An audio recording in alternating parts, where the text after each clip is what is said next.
السلام علیکم ورحمۃ اللہ وبرکاتہ۔ ناظرین، کلش ارحان کی 8ویں قسط آپ کو کیسی لگی اور اس قسط کا کون سا سین آپ کو سب سے زیادہ دلچسپ لگا اور کون سے منظر نے آپ کو سب سے زیادہ متاثر کیا،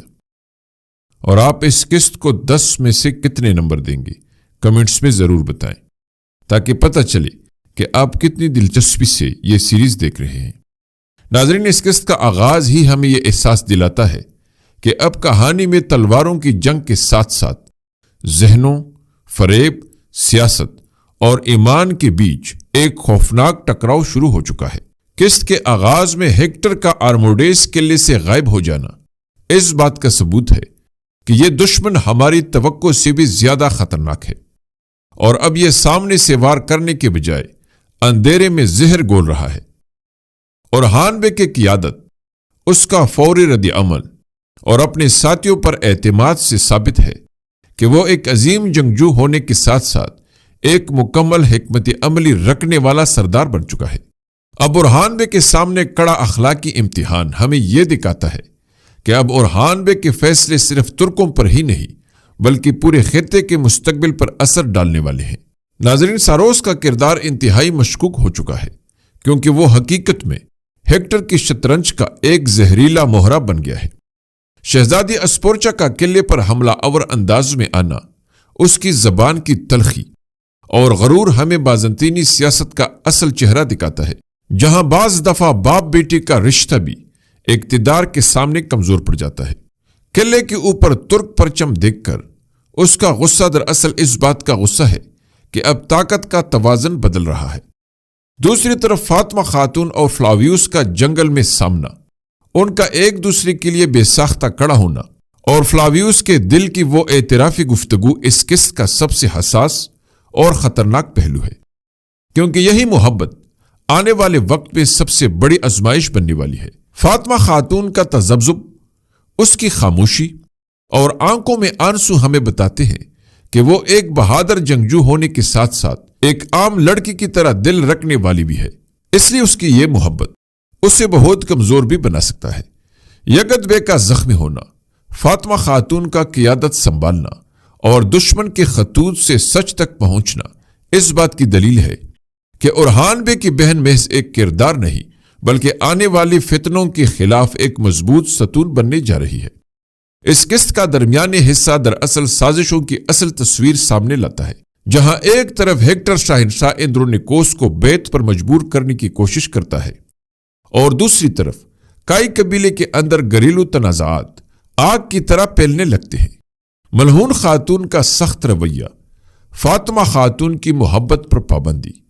اور حلیمہ خاتون کی بغاوت بظاہر گھریلو جھگڑا نظر آتا ہے، لیکن آنے والے وقت کی ایک بڑی دراڑ بھی بن سکتا ہے جو قبیلے کے ماحول میں بے چینی کا سبب بن سکتا ہے، کیونکہ یہاں ایک طرف ماں اپنی بیٹیوں کو ریاست اور قبیلے کے بہتر مفاد کے لیے قربانی کا درس دیتی ہے، اور وہ اس معاملے میں حق بجانب ہے، کیونکہ فاطمہ خاتون اور حلیمہ خاتون کوئی عام لڑکیاں نہیں ہیں بلکہ عثمان بے کی بیٹیاں ہیں جن کو مستقبل میں ایک بڑے اور ذمہ دار سردار کی بیوی کی حیثیت سے ایک بنیادی کردار ادا کرنا ہے۔ لیکن دوسری طرف یہ دونوں محبت، آزادی اور حق انتخاب مانگ رہی ہے، جو بالکل ان کا حق ہے لیکن حدود و قیود کے اندر رہتے ہوئے۔ اس لیے یہی تصادم مستقبل میں کائی قبیلے کے اندر ایک بڑا طوفان لا سکتا ہے۔ دوسری جانب شہزادی اسپورچا کا قبیلے میں مہمان بن کر آنا لیکن دل میں زہر رکھنا، نیلوفر خاتون کے ساتھ اس کی گفتگو اور اسلام قبول کرنے پر طنز ہمیں یہ بتاتا ہے کہ اصل جنگ اب نظریات کی ہے۔ نیلوفر کا ایمان پر ڈٹ جانا اور بازنطینی عیش و عشرت کو رد کرنا اس بات کا اعلان ہے کہ اب ترک صرف تلوار سے نہیں بلکہ کردار سے بھی دشمن کو شکست دے رہے ہیں۔ ہیکٹر کا ساروس کو استعمال کر کے شاہنشاہ اندرونیکوس تک پہنچنا، محافظوں کو قتل کرنا اور بغیر کسی خوف کے غار میں داخل ہونا ثابت کرتا ہے کہ وہ اب تک کا سب سے خطرناک دشمن ہے، کیونکہ وہ نہ صرف طاقتور ہے بلکہ صبر، انتظار اور موقع شناسی میں بھی بہت ماہر ہے۔ ناظرین، تیمور بوگا اور توران پر خفیہ حملہ، زہریلے تیر اور شاہنشاہ اندرونیکوس کا اغوا ہمیں یہ اشارہ دیتا ہے کہ آنے والی قسطوں میں اورہان بے کو سب سے بڑا دھچکا لگنے والا ہے۔ فلاویوس کے گرد گھومتی ہوئی سازش، اس پر ہیکٹر کا شک اور ٹیمپلر نائٹس کی خفیہ چالیں یہ ثابت کرتی ہے کہ فلاویوس ایک ایسا کردار بن چکا ہے جو دونوں طرف کے لیے خطرہ ہے۔ وہ اگر اورہان بے کے ساتھ رہا تو ٹیمپلرز کا قہر اس پر ٹوٹے گا، اور اگر ہیکٹر کی طرف گیا تو اس کی انسانیت مر جائے گی۔ ناظرین، یہی دو راہ آنے والی قسط کا سب سے بڑا سوال بننے والا ہے۔ اگر ہم اس قسط پر گہرائی سے غور کریں تو واضح ہو جاتا ہے کہ کرلش اورہان اب ایک نئے مرحلے میں داخل ہو چکا ہے، جہاں ہر کردار کا انجام قریب آ رہا ہے۔ آنے والی قسطوں میں سب سے زیادہ امکان یہ ہے کہ شاہنشاہ اندرونیکوس یا تو ہیکٹر کے سامنے وقتی طور پر جھکے گا یا پھر اس کی جان شدید خطرے میں ہوگی، اور یہی فیصلہ بازنطینی سلطنت کو اندر سے توڑ دے گا۔ شہزادی اسپورچا کا اصل چہرہ جلد سامنے آئے گا، اور اس بات کے قوی امکانات ہیں کہ وہ اورہان بے کے خلاف خفیہ اتحاد بنائے گی، مگر اس کا غرور ہی اس کی شکست کا سبب بنے گا۔ فاطمہ خاتون اور فلاویوس کی محبت ایک بڑے سانحے کی طرف بڑھ رہی ہے، کیونکہ یہ محبت دو دشمن دنیاؤں کے درمیان ایک پل ہے، اور تاریخ ہمیں بتاتی ہے کہ ایسے پل اکثر خون سے ٹوٹتے ہیں۔ ممکن ہے کہ فلاویوس سچ کی تلاش میں ہیکٹر سے ٹکرائے اور اپنی جان قربان کر دے، یا پھر وہ اورہان بے کے لیے ایک ایسا راز لے کر آئے جو جنگ کا رخ بدل دے۔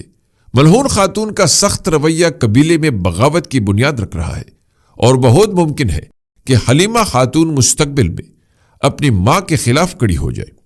اورہان بے کے لیے سب سے بڑا چیلنج اب صرف دشمن نہیں بلکہ اپنے لوگوں کے دلوں کو جوڑے رکھنا ہوگا، کیونکہ ناظرین آپ نے دیکھ لیا کہ شہنشاہ نے بھی منگول گورنر کے ساتھ اقتدار پر قبضے کا بہت خطرناک منصوبہ ترتیب دے دیا ہے۔ اگر اورہان بے نے وقت پر اس منصوبے کو بانپ نہیں لیا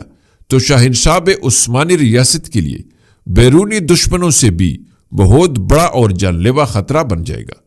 کیونکہ ناظرین دشمن کے وار سے بچنا آسان ہوتا ہے، لیکن منافق کے وار انسان کو دو ٹکڑے کر دیتا ہے۔ دوسری طرف ناظرین ہیکٹر کی آخری چال شاید یہی ہو کہ وہ ایمان، محبت اور سیاست تینوں کو ایک ساتھ نشانہ بنائے، مگر تاریخ گواہ ہے کہ جب دشمن حد سے بڑھتا ہے تو اس کا زوال قریب ہوتا ہے۔ آنے والی اقساط میں ہمیں ایک ایسے جنگ دیکھنے کو ملے گی جہاں تلوار سے زیادہ نیت، وفاداری اور قربانی فیصلہ کن ہوگی، لیکن اورہان بے نہ صرف دشمن کو عبرتناک شکست دے گا بلکہ مزید فتوحات کی بنیاد بھی رکھے گا۔ ناظرین، امید ہے کہ آپ کو ہماری یہ ویڈیو ضرور پسند آئی ہوگی، اس لیے لائک ضرور کیجئے۔ ملتے ہیں اگلی دلچسپ اور معلوماتی ویڈیو میں، تب تک اللہ نگہبان۔